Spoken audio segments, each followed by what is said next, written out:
Get ready. What is love?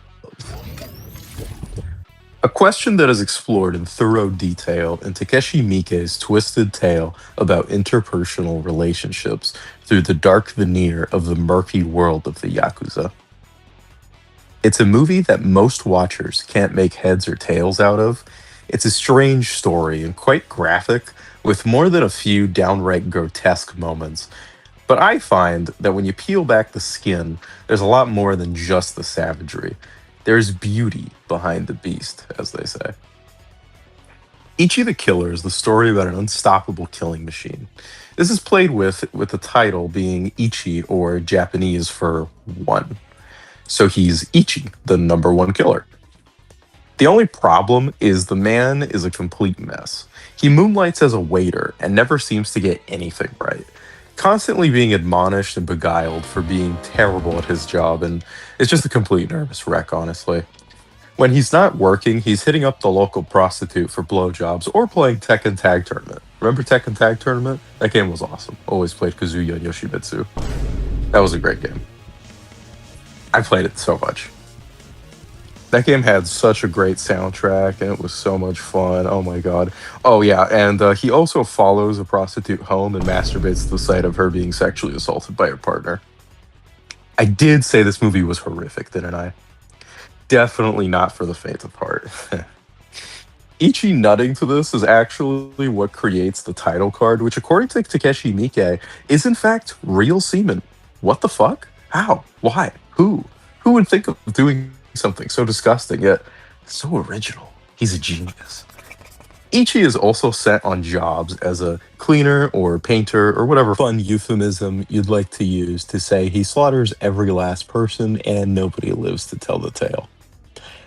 While you might find it odd for Ichi, a total introvert and nervous loser, to also be in the underworld taking hit jobs, but that's because there There is is another, another.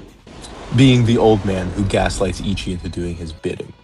Well, that's all fine and good, but what happens to Ichi? Well, one day he kills Kakihara's boss. Who is Kakihara? Kakihara is a Yakuza with a capital Y, and no, I don't mean the type that sing karaoke and take their shirts off and fight on rooftops. A stone cold killer and a downright psychopath who also dresses in an almost flamboyant yet badass clothing that makes him so distinct. He's also a huge sadomasochist, definitely leaning more on the masochist side. Kakihara is running the town red and killing Oh or my god. torturing anyone Oh who he hell thinks no, might man. What know the where the fuck, boss man? is. While it's understandable for a Yakuza underling to be upset or want to find his boss, not exactly to this extent. Because the truth of the matter is that they were lovers of sorts. The boss being the dominant end of the relationship. This is revealed to us when Kakihara meets up with his boss's girlfriend and they have a BDSM session.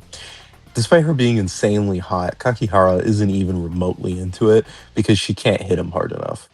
Kakihara, in his quest for Ichi, hears of what a deadly fighter he is and craves it, and the hunt becomes more so for Ichi to fill that hole in him than it ever was about finding or avenging the boss. Naturally, nobody really survived from any Ichi encounter, so the myth is far larger than the truth, which Kakihara is only made aware of by the end of the story, where the film takes a very odd turn and really plays with audience expectations. But I think that really leads into the thing I really want to talk about. What is this all about? Well, I have a theory or two. Bear with me. Ichi is someone who does not understand people. He was bullied his whole life and othered, and for the one talent he does have, he's used by those smarter and craftier than him. His understanding of love is quite bizarre. He loves the prostitute, so he watches her get beat, which makes him excited, and eventually he does kill her partner, but only to say now he can beat and assault her instead of him. Jesus fuck. He then kills her, of course, because that's all he really knows how to do. Kakihara, on the other hand, is a lonely man, desperately trying to satisfy that itch he has to meet someone who can truly just beat the loving shit out of him. Emphasis on loving. Ichi and Kakihara are like two star-crossed lovers looking for each other through a sea of violence. This is why I propose the question, what is love? Because one reading of the film is that Kakihara is selfish and doesn't know what love is and simply wants to pleasure himself or what have you. While I can understand this, I'd argue that the movie isn't saying that. Instead, it's saying that maybe love isn't always flowers and sunsets. Sometimes it's bullets and bruises. To these horrible, depraved people, so far from anything that can be seen as morality or pure, this is love. This is the truest purity. While Kakihara is selfish, I'd argue love is inherently selfish. But I'd also say that despite this, Kakihara is the only person who wants Ichi for himself. Every other person wants him for his abilities or what they can do for them. The old man uses him for money, and the boss's girlfriend uses him to try to get Kakihara jealous. All the while, Kakihara isn't interested in what he can do for him, but himself. In a sense, this is pure love. You could look at this as sort of a joke, as if the film is saying these people are so devoid of morality that this is the only relationship that can be fulfilling to them. But I'd argue it's a bit more sympathizing than taking the piss out of it, but I suppose your mileage may vary.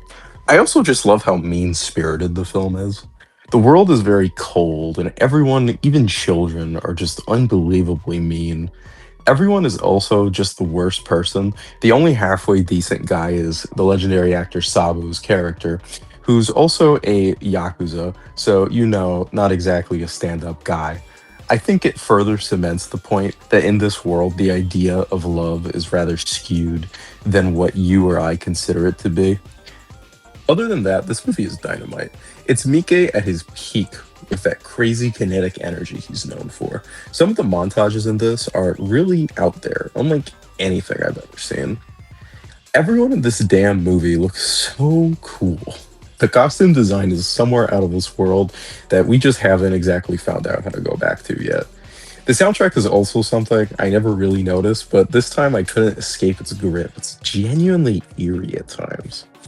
The horror is also all you can hope for, with some genuinely amazing and gnarly torture sequences that has made me have to turn the movie off for many people before. This is a favorite of mine. I feel as if most people watch this movie and just assume it's just the gratuity, but I really wish they would explore just a bit more and try to engage with it where it's at. This is by far my favorite Miike movie. It's not even close. And I've always wanted to say my piece on this twisted love story of blood and violence. Hey, to the two people who actually watched the video for this long, I hope you liked it. I've always wanted to talk about Ichi the Killer. It's one of my favorite movies. I watch it all the time. Yeah, sorry for not making a video in a while. Life happens, things happen, but we're back on the horse. I got some ideas I got in my head of some other things that I want to do. That's not just movie videos like this, but I do have a lot more videos like this planned. So this isn't going anywhere. It's kind of the bread and the butter, and it's a lot of fun to do. So I don't mind it. But yeah, hope you enjoyed the video, and definitely a new one coming sooner rather than later. See you around. We await your return, warrior.